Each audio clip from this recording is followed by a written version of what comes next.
All right, now what do you think we ought to check next? How about the secondary air pump? All right, here's what I'm thinking.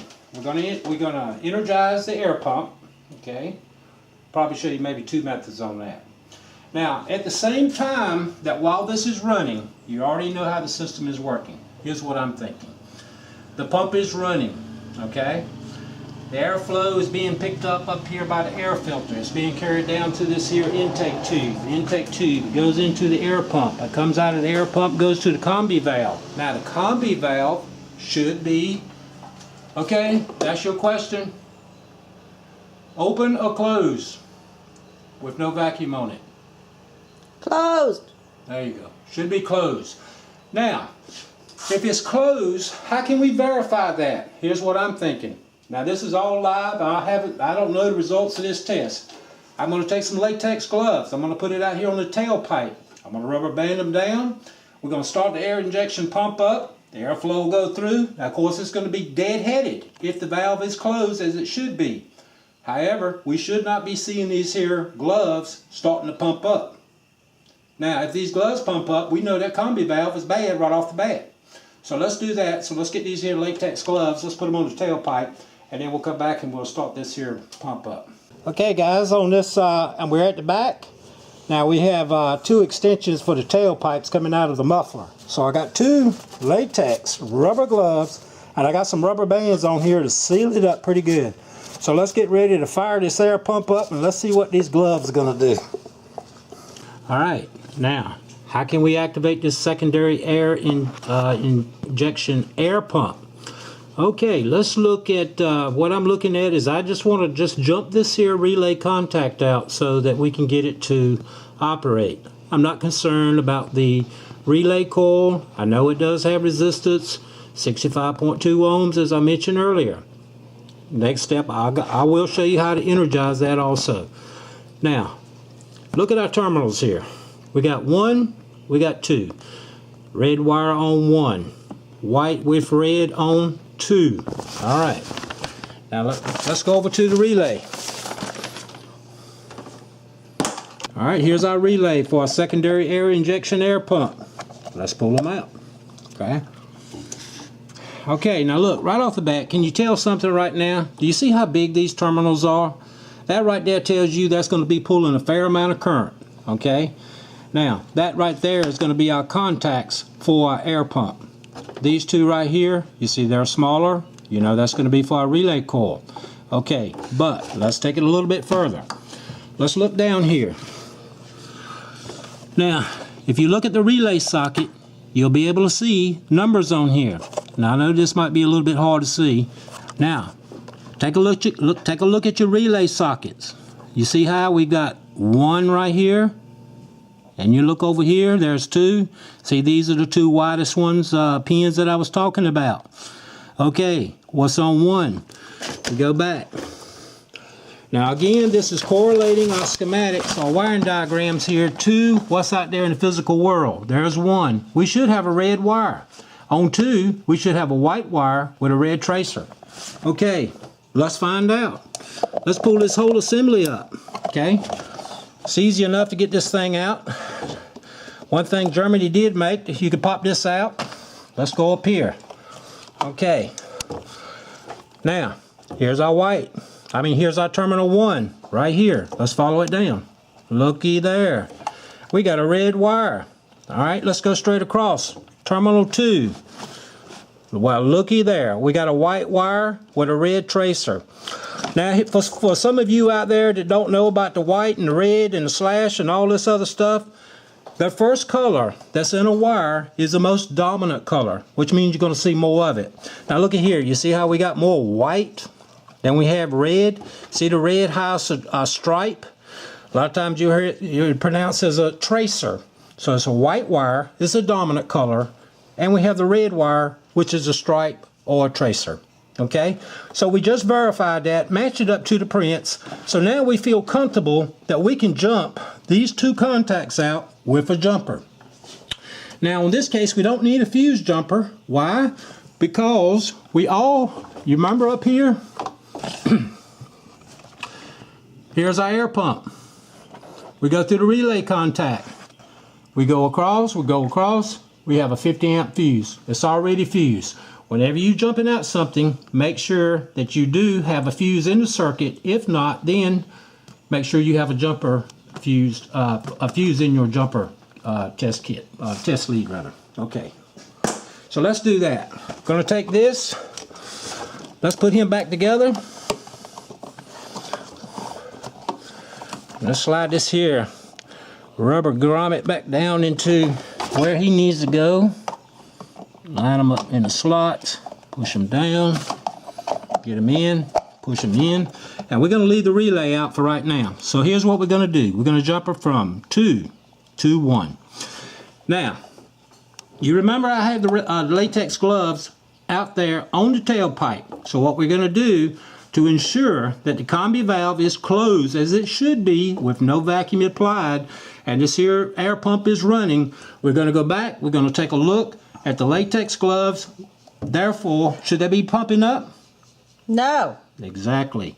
They should not be pumping up. The valve is closed.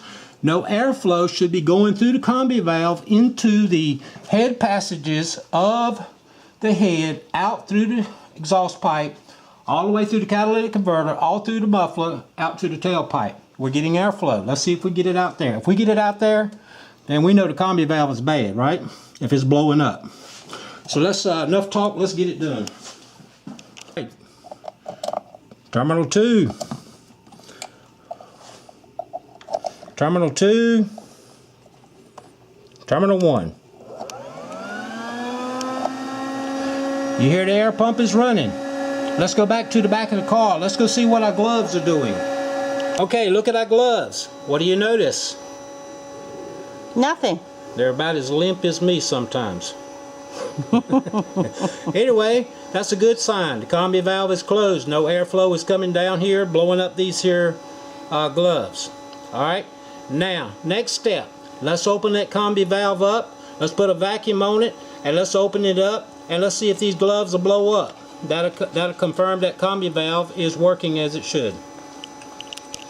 Okay, here's our secondary air injection solenoid valve, one up on the top. Alright, I'm going to release it. I put it back earlier, but I'm going to release it. Little catch there, slide it off the bracket.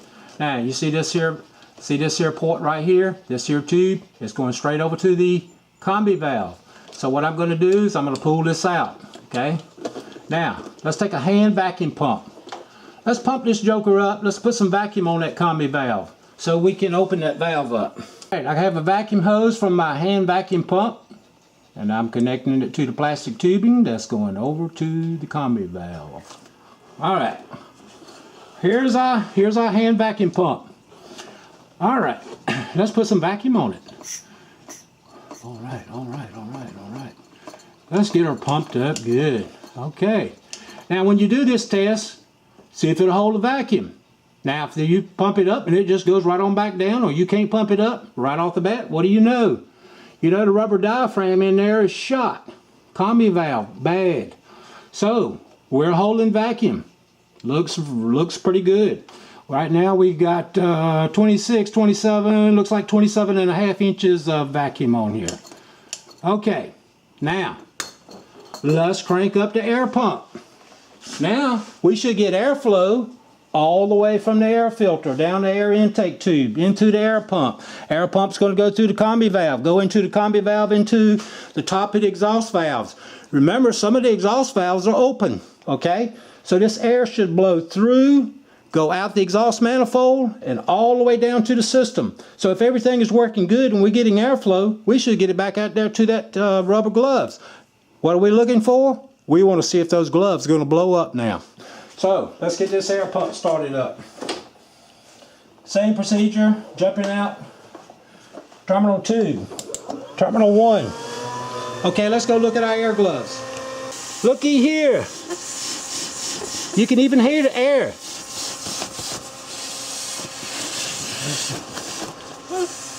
See it? Pushing air out. See it blows up. Look at there. Let me hold on to that for a little bit there. Okay, yeah, that feels pretty good. Okay, So this here confirms that our combi valve is good in the closed position and in the open position. Alright, now we saw what the combi valve did. Hey, you know what would be good right at this point? Let's make an amperage check on that motor. Let's see what it should check when it's closed, the combi valve closed. Let's see what it is when it's open. Now, I like to think in conventional current flow, positive to negative. Now I know electron flow is negative to positive, and if you want to go minus to plus and you want to analyze circuits, doesn't matter. It doesn't make a rat's butt, okay? I'm thinking plus to minus. Now, I'm going to look at the current flow is going in this direction. Goes through, goes through. That means it's got to go back out this way. All my amp probes, I like to put a mark on them. Now, most people, they throw the clamp on there, they look at a number. If it's minus, it don't make a difference to them. Most of the time it doesn't. Some cases it does make a difference, okay? You want to know the polarity of which way this current is flowing. Take, for example, your charging system. You hook this thing on. Do you want to know if the current is going from the alternator to the battery, or to the battery, or to the alternator, or out to the load? Sure, you want to know that. Now, here's what I do. I mark my amp probe jaws in the direction of the current flow, conventional flow. So there's my arrow. There's my arrow. Now, when I put the amp probe on there, on any circuit, I'm going to get a positive magnitude, okay? So, let's go back and take a look at this here wire. We got a jumper on here, all right? I'm looking at terminal 1, all right? So, what I want to do is I want to put my amp probe in this direction. See the arrow? See the arrow? If I go onto this wire, the red wire, in the same direction, I know that my amp meter reading is going to be positive. Okay, it's not a big deal in this case. If it comes up minus, okay, no problem. But I'm just showing you that in some cases that it'll be good to know that when you throw that amp probe on there, you automatically know that you got your amp probe going in the right direction. You're going to get the right magnitude, because sometimes when you're checking circuits and currents are just branching off everywhere, it's sometimes good to know by looking at the magnitude. You can tell which direction the current is flowing by looking at your arrow and by looking at the magnitude, looking at your sign. Where is it good in another case? You're using a scope, okay? Have you seen them where they come back and they'll flip the amp probe because they had it backwards? Okay? It's like to start with, they have no idea which way you're supposed to put it on. Well, this way you'll know right off the bat. You put the amp probe on, you're done. You don't have to sit there and flip the amp probe over or invert it in the software to get the waveform flipped back side up. Okay, so let's use that procedure and I'll show you exactly what I'm talking about. I'm going to hook up on this here jumper. I'm going to hook up on the terminal 1, which is a red wire. Now, over here, we got terminal 1. Now, my current is coming this way, right? Look at our diagram. It's coming down. Remember, positive, coming down. So I'm coming into the relay socket, right? So, I'm going to hook up terminal 2. Put our jumper back on here. Okay. Now, I'm going to hook it up. My current positive is going up this direction and going down. So look at my amp probe. All I have to do is take my arrow and put it in the direction that I know the current's going to flow. Alright, so the current is going up, right? So I'm going to put it on like this. Okay? And let me get let's turn it off, let's turn it on. Let's zero it. So it should be like that. Now notice, you notice my magnitude?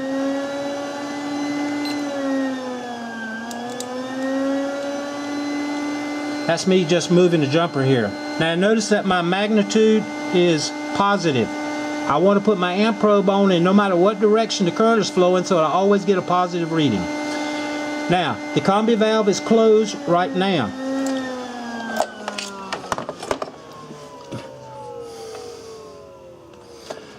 Let's see if I can't get a better connection there.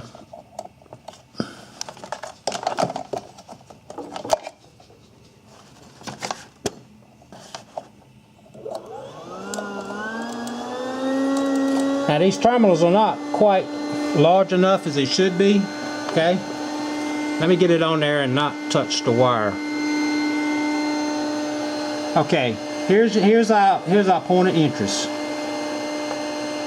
Now with the combi valve closed, we have 18.75 amps, okay? Now you think with the air pump, you know, deadheading, the air can't flow out, you would think our amperage would be higher, okay? That's my guess, but let's find out. Remember, we are always asking questions. That's the way it should work, because you would think with a pump that's loaded down, the motor's loaded down, the amperage should be higher. The combi valve is closed. There's no place for the air to go. So, let's open up the combi valve. Let's compare our amp readings. Let's see what that'll look like. Alright, let's pump up our combi valve. Let's open him up. Okay, won't go no more. Alright. Now let's go back up here. Let's restart our air pump and let's recheck our current.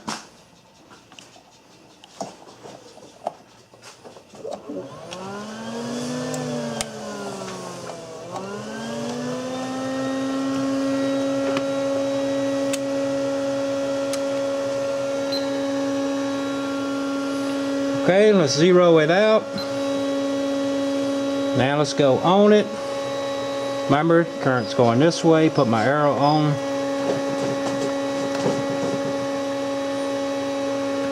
Now, look here what we got.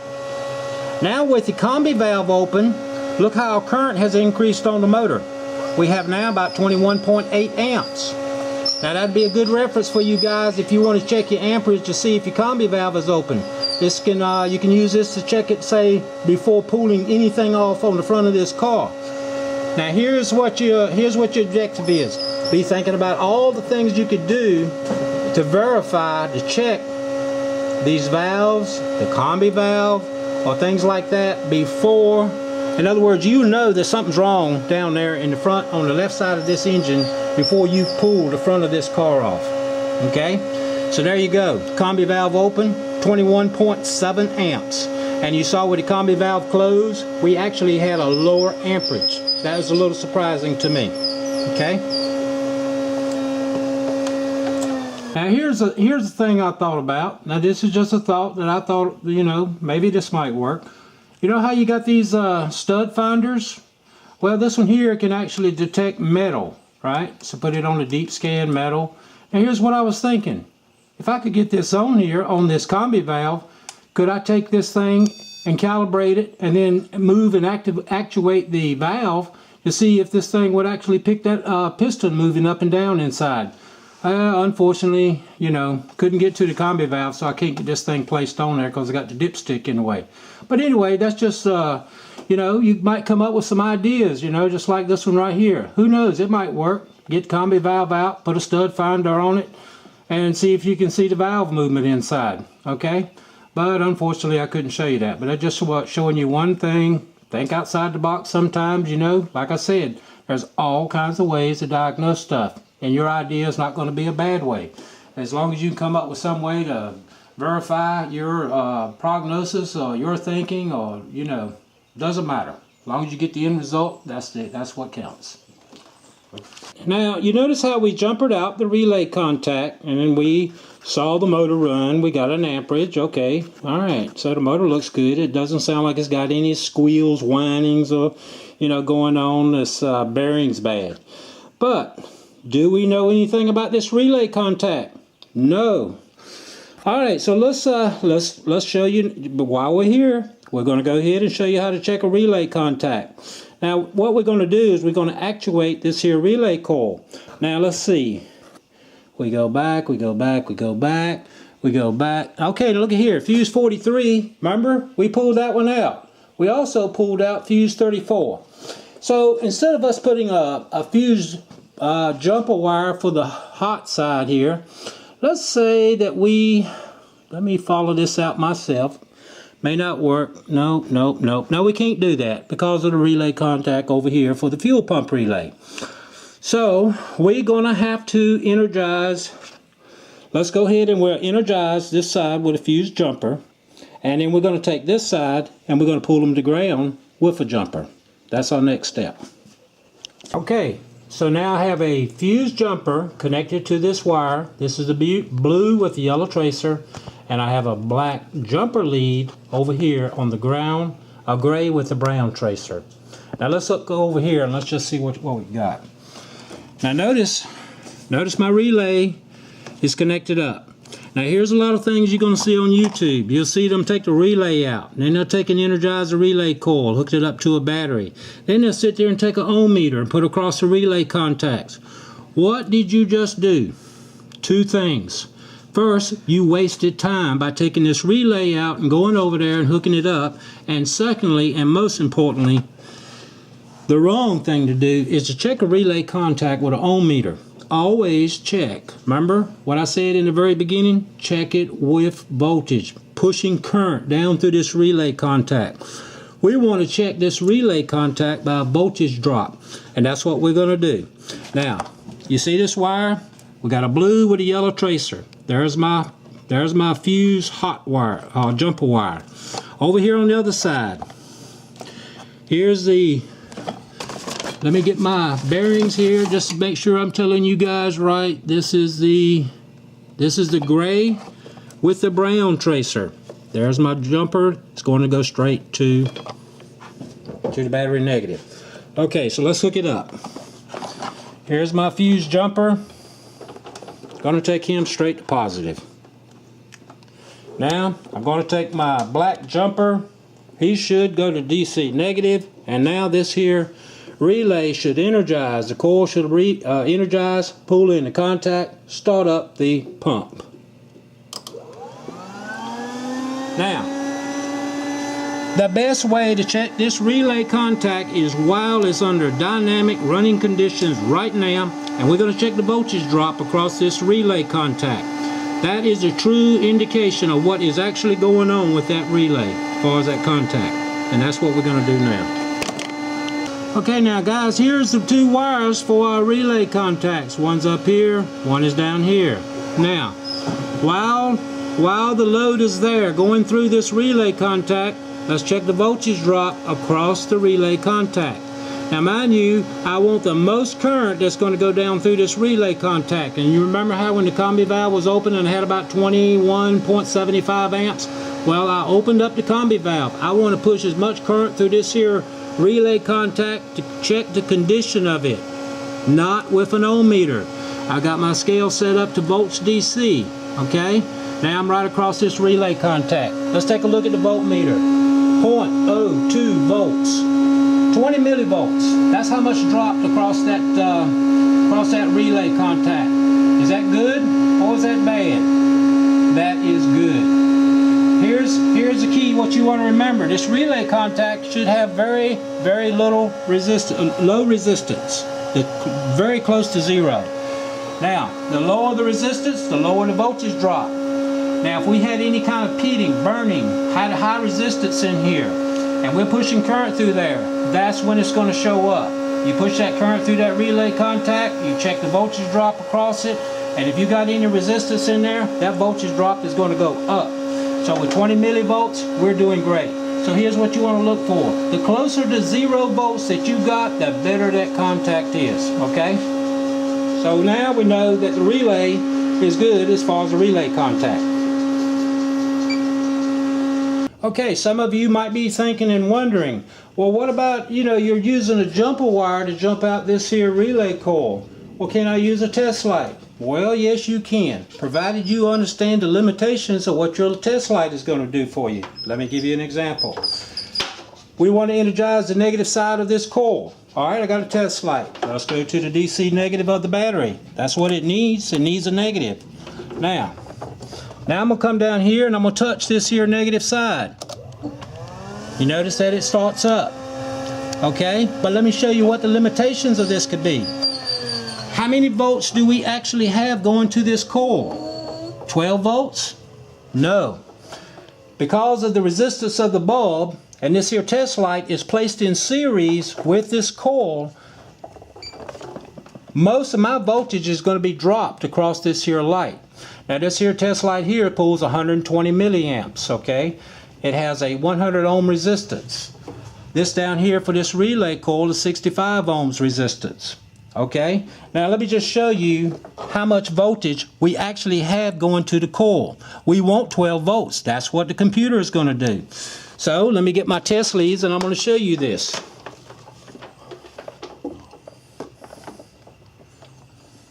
Okay, now I'm going to energize it. Now let's take a look. Let's see how much voltage is actually applied to the coil. Let's take a look at the voltmeter. See, we got 4.9 volts. There's 5 volts going to the coil, but yet the coil is energized and pulling in a relay contact.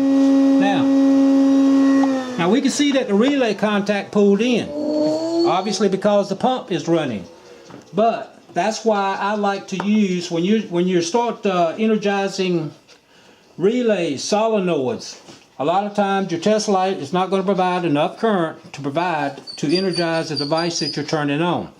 And maybe what I might do is I might actually do a video on test lights and showing all the limitations, how you can calculate in other words, you want to know beforehand, right, where your problem is going to be if you want to use these test lights to energize devices. So you might want to have a couple of them. One to say energize sensors, where you're putting a voltage back to the computer, which this would be great for. Or you might want to have another test light which is going to have a higher current draw, so you can actually turn on devices. That is if you want to use a test light. Or you could bypass all of that and just use a jumper and you're done with it and you don't have to worry about all that, the limitations. Alright guys, a few minutes ago the UPS delivered a couple of the parts here. I want to show you this here is a secondary air injection solenoid, brand new. This down here is the bottom where the vacuum source goes, right? You remember when I pumped it up, I couldn't get the gauge to go up? So let's try it and see how it looks. There you go. Perfect. Okay. Just want to show you that. So we definitely know now, we got a bad valve here. Of course, we knew that too because we were comparing it with the other valve there. Alright. Now, I went ahead and I got me a new combi valve. I want you to take a look down inside there so you can see the actual valve. Now you may be wondering why did you get a valve when your valve checked okay? Very simple. Just like the same reason for the cooling fans. This here, you can see, is just a hunk of metal. This hunk of metal is mounted over there to the block. The block's going to get hot. It's going to transfer heat. It's going to be carbon in this thing. There's a rubber diaphragm in here. Now what do you think after 125,000 miles, even though this valve is working now, what do you think the condition of this rubber diaphragm is down there on this car? I'd say it's probably hard, brittle, stiff. It's on borrowed time. Like again, I said I don't want to come back in here and open this thing up. So I'm going to go ahead and replace it, although it did check okay. Okay, so let me just show you the valve. Now if you want to decide to clean it up with carburetor cleaner or something like that, that's up to you guys. Remember I mentioned, I said personally I'll just go ahead and get a new valve. But there's a valve down there, okay? You can see it down there. Might get your light in there a little bit so you can see down in there. Now I'm going to actually, right now the valve is closed. I'm going to actuate, put some vacuum on it. You see how the valve is coming up? Okay. Now the valve is open. Take it off. The vacuum's gone. Now it's closed. Just want to show you that, guys, before we moved on. I'm going to put this on.